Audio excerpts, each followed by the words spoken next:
Test 1. You will hear a number of different recordings, and you will have to answer questions on what you hear. There will be time for you to read the instructions and questions, and you will have a chance to check your work.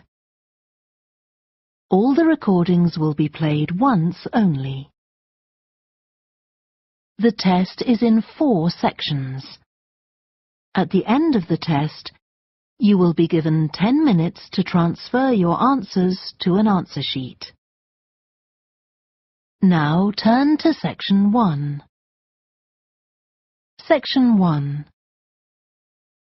You will hear a telephone conversation between an official at a village hall and a woman who wants to hire a public room. First, you have some time to look at questions 1 to 6.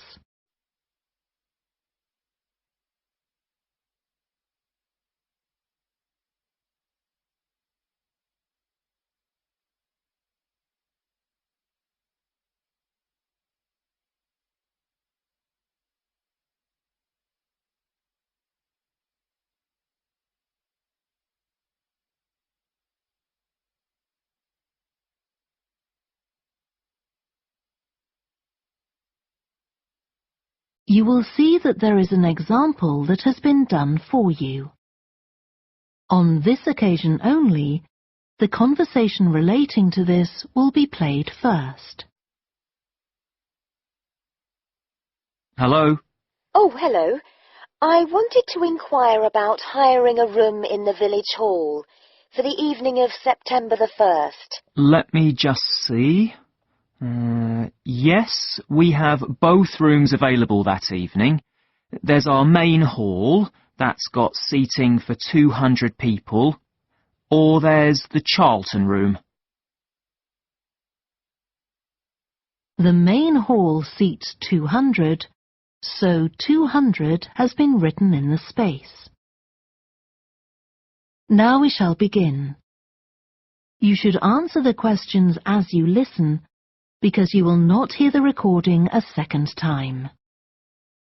Listen carefully and answer questions 1 to 6. Hello? Oh, hello. I wanted to inquire about hiring a room in the village hall for the evening of September the 1st. Let me just see. Yes, we have both rooms available that evening. There's our main hall, that's got seating for 200 people, or there's the Charlton room. Sorry? The Charlton room, CHARLTON.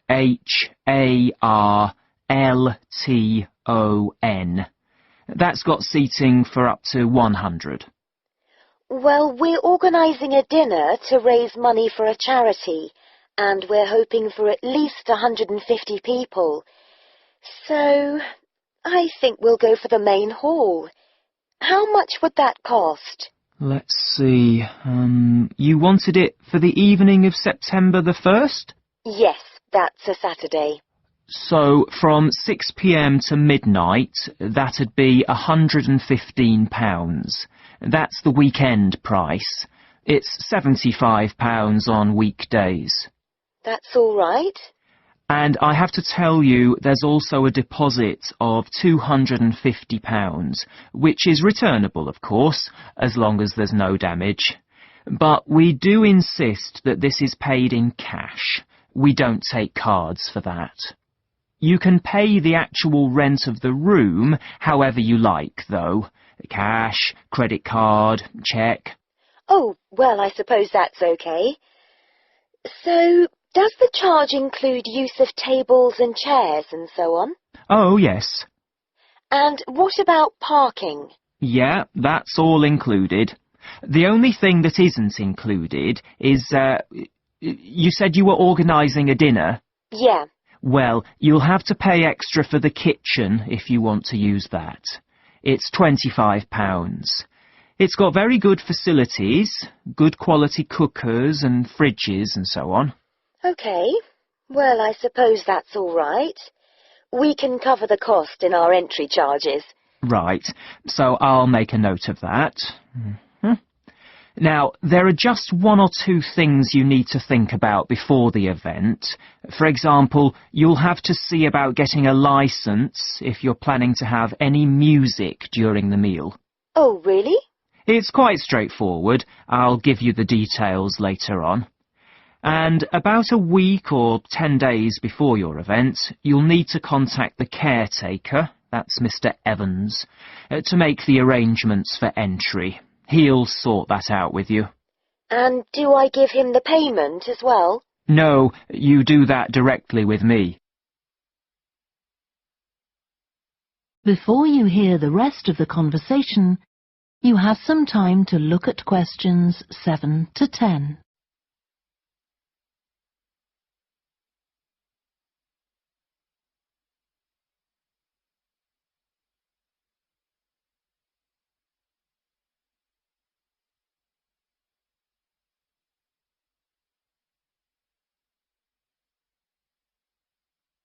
Now listen and answer questions 7 to 10. Right. Now, is there anything I need to know about what happens during the event? Well, as you'll be aware, of course, the building is no smoking throughout. Of course. Now, are you having a band? Yes.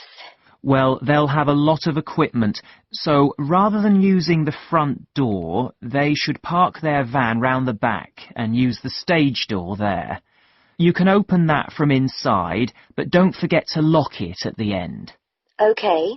And talking of bands, I'm sure I don't need to tell you this, but you must make sure that no one fiddles about with the black box by the fire door. That's a system that cuts in when the volume reaches a certain level. It's a legal requirement. Sure.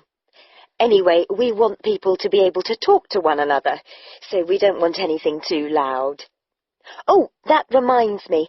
We'll be having speeches. Are there any microphones available? Yep, just let the caretaker know. He'll get those for you. Right, now, when the event is over, we do ask that the premises are left in good condition. So there's a locked cupboard, and you'll be informed of the code you need to open that. It's got all the cleaning equipment, brushes and detergent and so on. Right. So what do we need to do after everyone's gone? Sweep the floors, I suppose? Well, actually, they have to be washed, not just swept. Then you'll be provided with black plastic bags, so all the rubbish must be collected up and left outside the door. Of course. We'll make sure everything's left tidy. Oh, and I forgot to ask. I presume we can have decorations in the room? Yes, but you must take them down afterwards. Sure. And the chairs and tables should be stacked up neatly at the back of the room. I'll make sure I've got a few people to help me. That is the end of section 1. You now have half a minute to check your answers.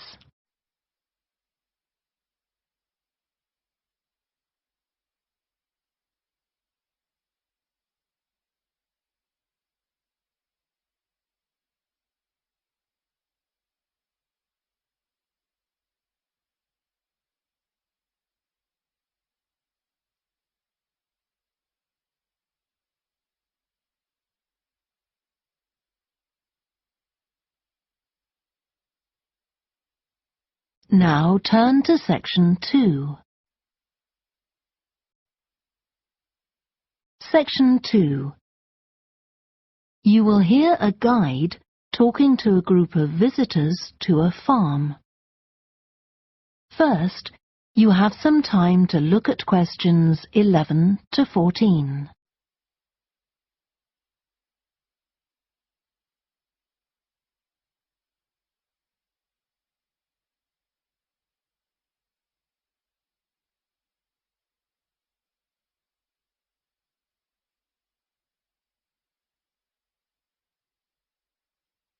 Listen carefully and answer questions 11 to 14.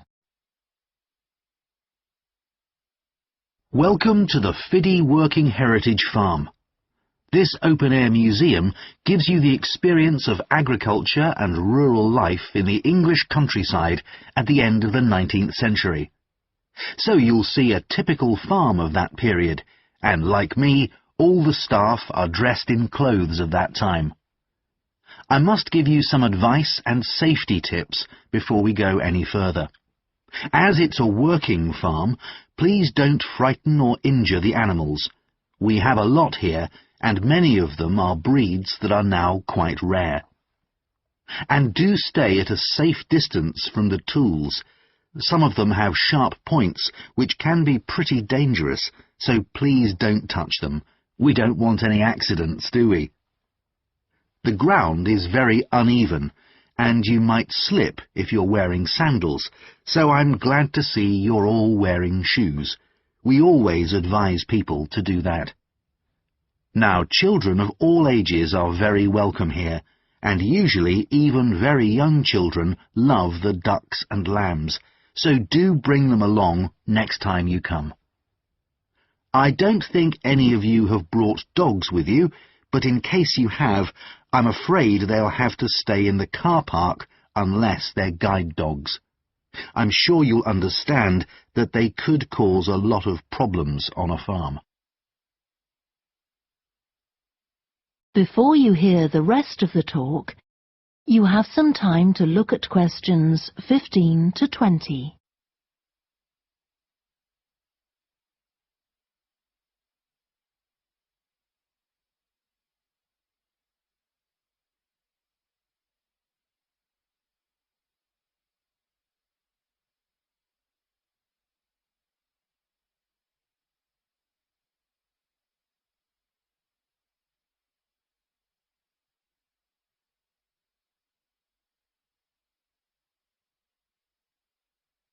Now listen and answer questions 15 to 20.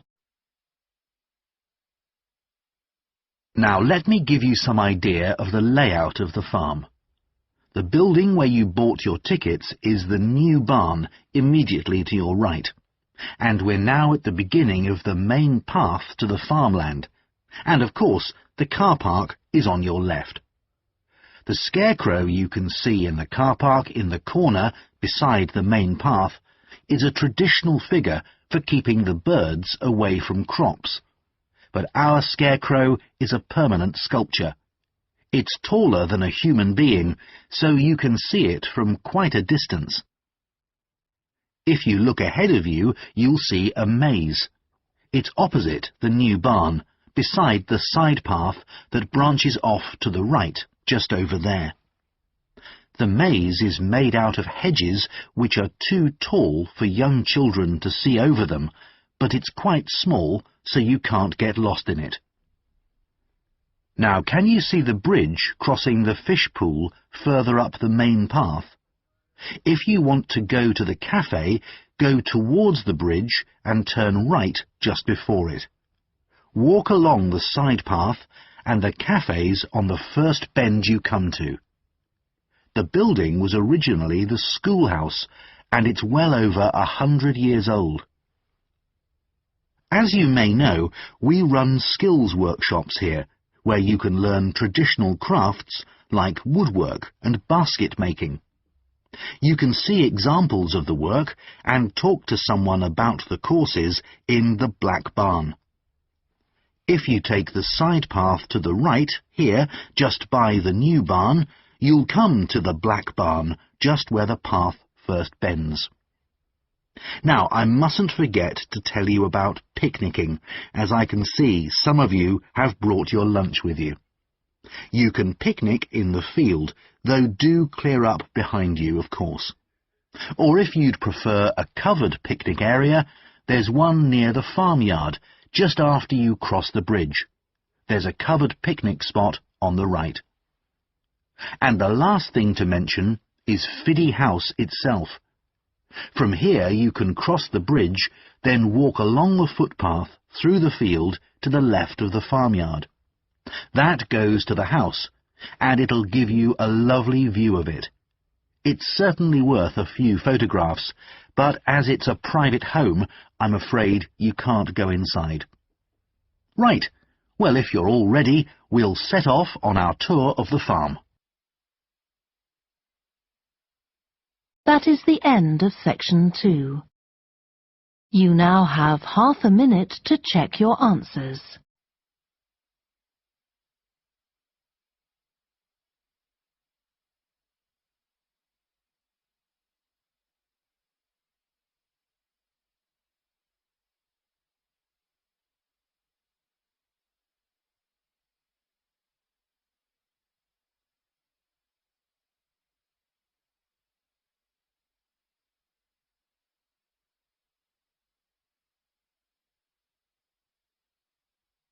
Now turn to section 3. Section 3. You will hear 2 psychology students called Lisa and Greg discussing a project they have to do. First, you have some time to look at questions 21 to 27.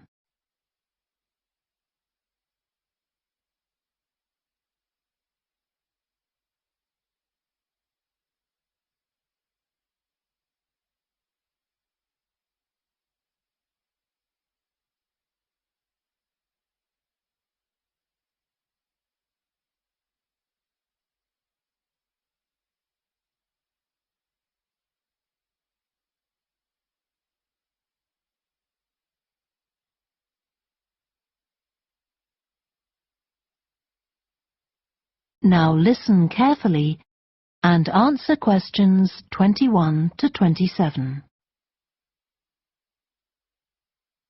OK, Greg, so I finally managed to read the article you mentioned, the one about the study on gender in physics. About the study of college students done by Akira Miyake and his team.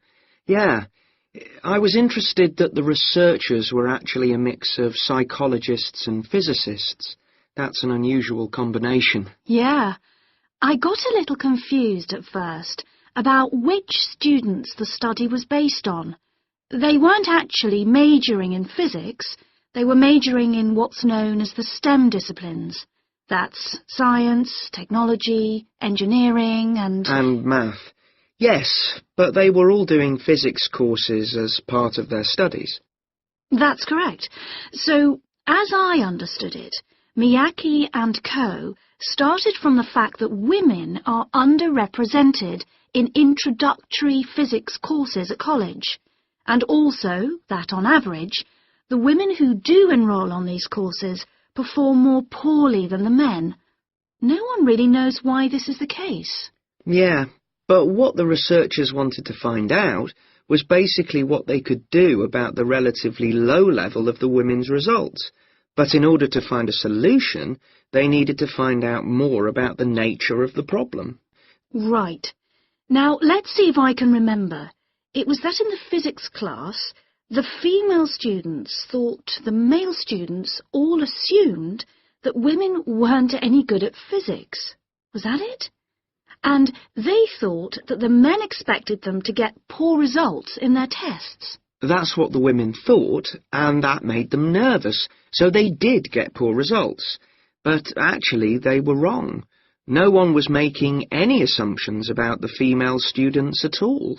Anyway, what Miyake's team did was quite simple, getting the students to do some writing before they went into the physics class. What did they call it? Values affirmation.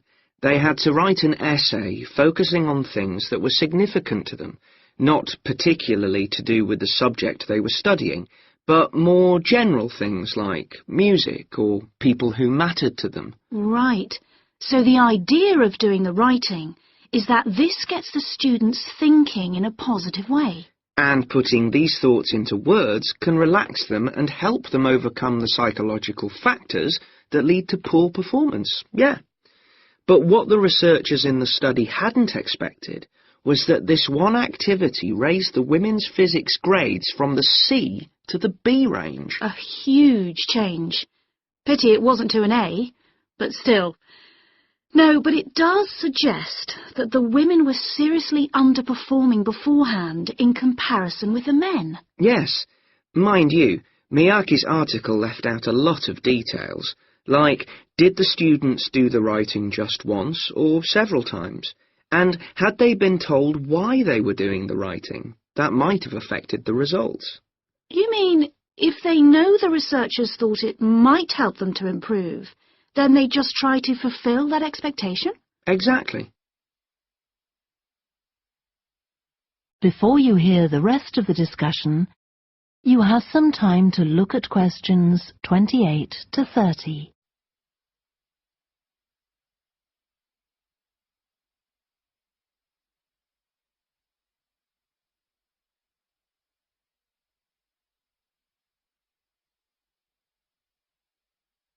Now listen and answer questions 28 to 30. So anyway, I thought for our project we could do a similar study, but investigate whether it really was the writing activity that had that result. OK, so we could ask them to do a writing task about something completely different, something more factual, like a general knowledge topic. Maybe. Or we could have half the students doing a writing task and half doing something else, like an oral task. Or even half do the same writing task as in the original research and half do a factual writing task.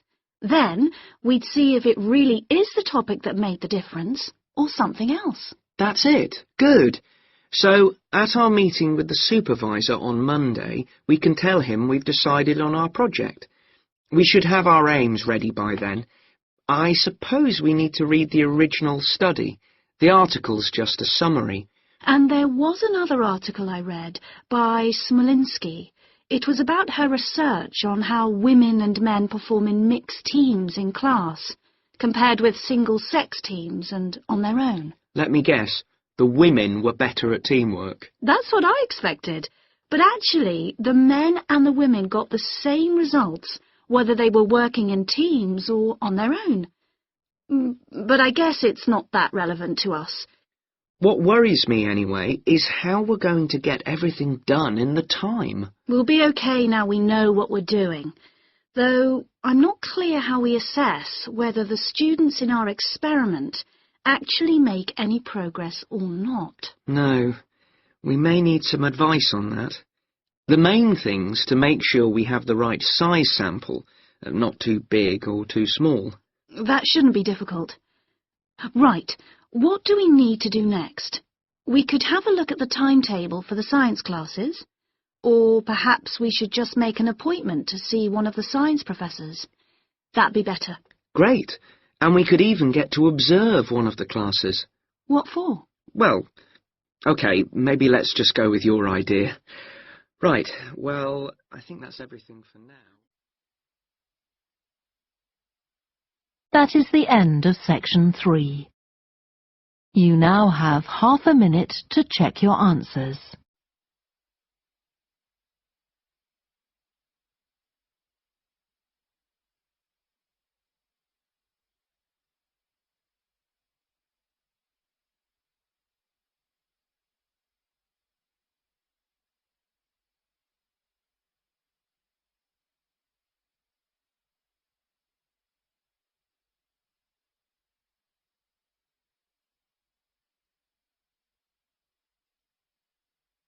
Now turn to section 4. Section 4. You will hear part of a student presentation about the variety of different species that live in the world's oceans. First, you have some time to look at questions 31 to 40.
Now listen carefully and answer questions 31 to 40.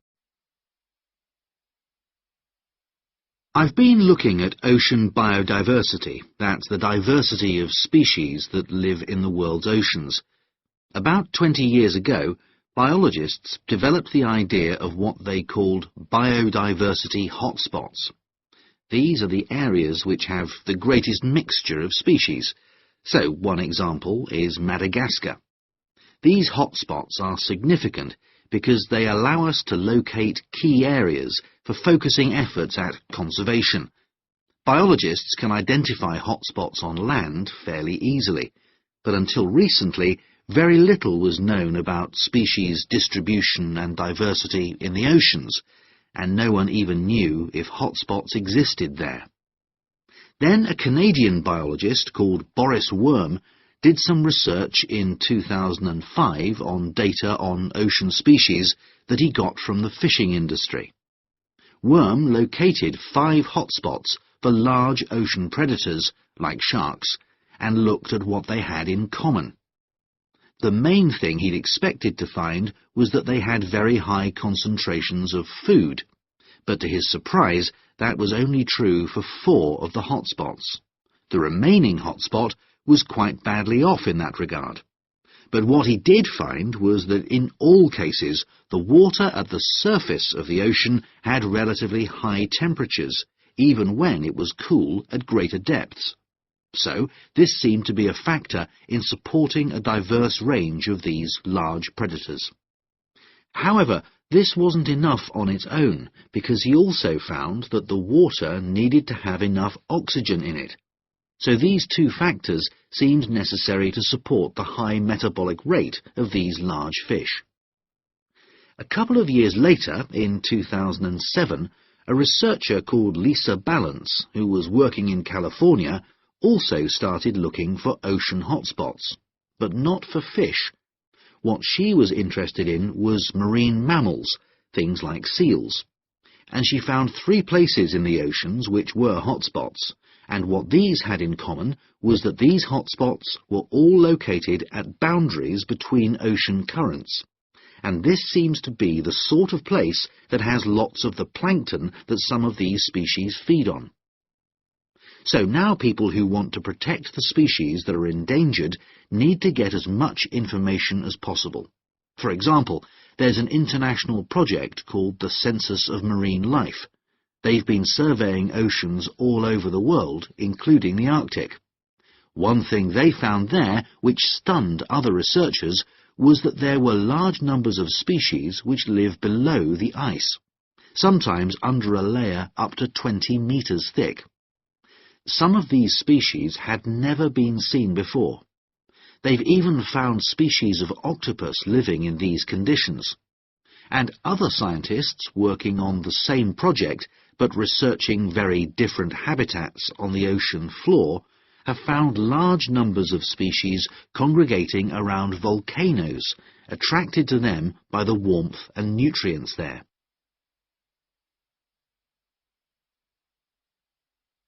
However, biologists still don't know how serious the threat to their survival is for each individual species. So a body called the Global Marine Species Assessment is now creating a list of endangered species on land, so they consider things like the size of the population, how many members of one species there are in a particular place, and then they look at their distribution in geographical terms. Although this is quite difficult when you're looking at fish, because they're so mobile. And then thirdly, they calculate the rate at which the decline of the species is happening. So far, only 1,500 species have been assessed, but they want to increase this figure to 20,000. For each one they assess, they use the data they collect on that species to produce a map showing its distribution. Ultimately, they will be able to use these to figure out not only where most species are located, but also where they are most threatened. So, finally, what can be done to retain the diversity of species in the world's oceans? Firstly, we need to set up more reserves in our oceans, places where marine species are protected. We have some, but not enough. In addition, to preserve species such as leatherback turtles, which live out in the high seas but have their nesting sites on the American coast, we need to create corridors for migration, so they can get from one area to another safely. As well as this, action needs to be taken to lower the levels of fishing quotas to prevent overfishing of endangered species. And finally, there's the problem of bycatch. This refers to the catching of unwanted fish by fishing boats. They're returned to the sea, but they're often dead or dying. If these commercial fishing boats used equipment which was more selective so that only the fish wanted for consumption were caught, this problem could be overcome. OK, so does anyone have any questions about... That is the end of section 4. You now have half a minute to check your answers.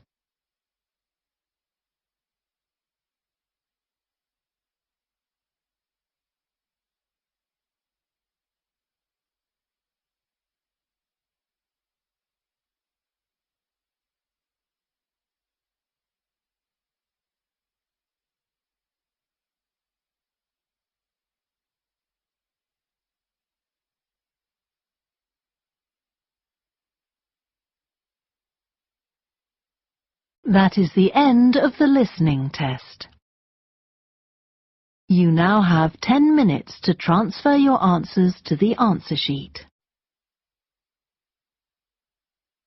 Please stop writing and wait for your question booklet to be collected.